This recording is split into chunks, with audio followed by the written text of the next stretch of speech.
my father, mother, brother, grandfather, grandmother. عزیزه 11 ساله با زبان انگلیسی درباره عائله خود نقل می کند. او هنوز چند کلمه ساده انگلیسی را بلد است، اما خوشحالیش به حد است که تصور می کند با این زبان سالها باز آشناست.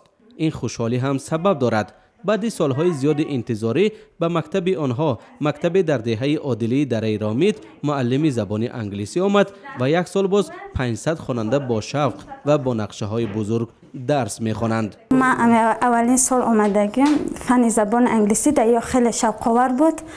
با زبان انگلیسی یا زبان نو یا بسیار گام میزنه به زبان انگلیسی بالاتر هستند. حفیظه طولیبایو از سوی وزارت معارف و علم از دادگاهش ناحیه اشکاشمی ولایت بدخشان برای کار به ناحیه وحدت فرستاده شده است و راهبر مکتب و ساکنان ده هم آموزگار جوان را از هر جهت دستگیری میکنند تا دور از والدان زادگاه اذیت نکشد و فرزندان آنها را ترک نکند. جوانانی حاضره یعنی در منطقه های دوردست که بعضا شرایطی که در شهر باید برای اونها مهیا باشد، اون شرایط ها رو طلب میکنن و خودشون یعنی از همون با اختیار خودشون آمده باز یعنی درخواست میکنن که ما در اونجا زندگی کردن نمیتوانیم و باید همین رو قید کردن در کار هست که در سالهای شوروی ما همچون متخصص جوان با طبق راهخط وزارت معارف با کجایی که ما را میفرستاندن ما با کار با صبر و طاقت کرده با کار تعمیم میشدیم و بعد با مرور زمان تمام شرایط ها برای ما مهیا میشدن.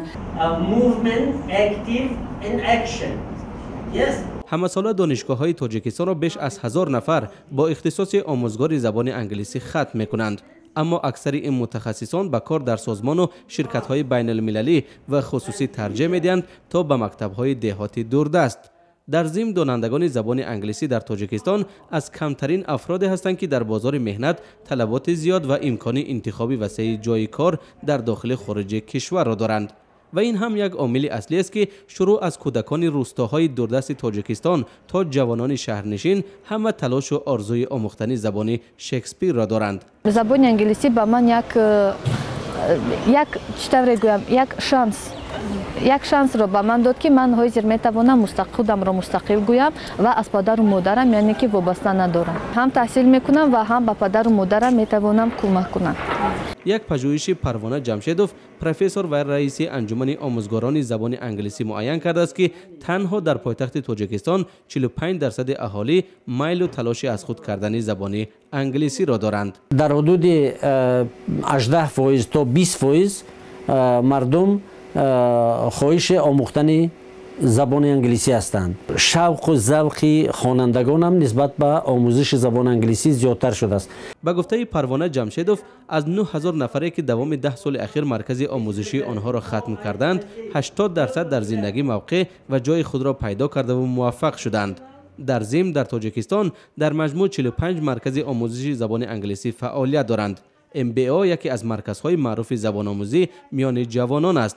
در این مرکز بیش از 1000 نفر به زبان آموزی فرا گرفته شدند. من راستش گم سال 2007 من خودم از امریکا اومدم. پیش من مراجعه میکنم چه امریکا رویم چه امریکا با همه میفهموندم. فهمیدم یارو چطور گفتم چون من همه آدما уже هم خیلی گم من یک کارخانه میکشم اما آدما قطعا میفهمونم جلانی باشند روی میکنم. از سال 2007 تا سال 2010 را کمپانیمون فقط روی میکرد خارج خوندن. ما خودمون تیار میموندیم ما زبان نمیآموختیم. بعد دیدیم که زبان طلبو میبیان زبان خارجی نمیدونن. باید یک مقدار دونن که قطعا کمتر می اومدن ما روی میکنیم را وای اونجا زبان خون را این سنتر زبان خون میریم میگه پول اونجا ما قبول نکردیم اینجا میریم پول قبول نکردیم ما فکریم پول قبول نکردیم بیا خودمون میکشیم خیلی پول باشد با خودمون کردیت گرفته پول یافته آدمو یافته کشودیم همینه. In order to form team, we need to somehow synchronize our. مسئولین این مرکز میگویند که برتری کار آنها هم استفاده از شیوه ساده و جالب آموزش زبان انگلیسی برای تاجیکان است. درس‌های نظروی در این مرکز از جانب آموزگاران تاجیک و درس‌های عملی بیشتر از سوی معلمان خارجی راه اندازی شده است. I came here to learn English language because English language is an important language. It's foreign, it's an international language. I want to improve my English language because in the future I want to go to foreign country to study and work. با توجه به میل زیاد ساکنان کشور برای آموزش زبان انگلیسی، سر از سال 2014 هم شبکه‌های تلویزیونی تاجیکستان نیز به پخش فیلم با زبان انگلیسی و درس‌های تلویزیونی شروع کردند. ولی با وجود توجه زیاد مردم و گسترش آن در کشور، متخصصان زبان انگلیسی از کم بودن ساعت‌های درسی این زبان در مکتب‌های میانه، اصول مرکب آموزش آن نگرانی می‌کنند. 2 ساعت در یک هفته این کافی نیست، چون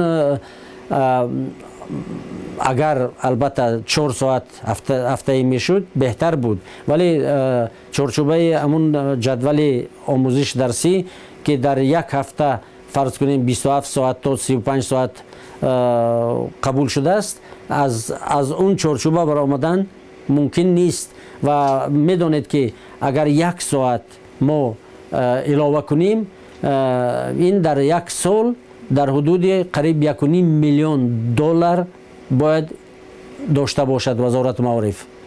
ولی برای عزیزه نورس که در روستای دوردست در دره رامیت تازه صاحب آموزگار انگلیسی شده و با شوق این زبان را می آموزد، حالا فقط این مهم است که هرچی زودتر و بیشتر این زبان را از خود کند و سوی آرزو و نقشه های بزرگ خود قدم نهد. اویلمو سختگیر است، اینه که در دل آرزو دارم که به کشورهای دیگر روم، به لندن روم، به انگلیس روم. به زبان انگلیسی نمی شود، در همه جا زبان انگلیسی هست.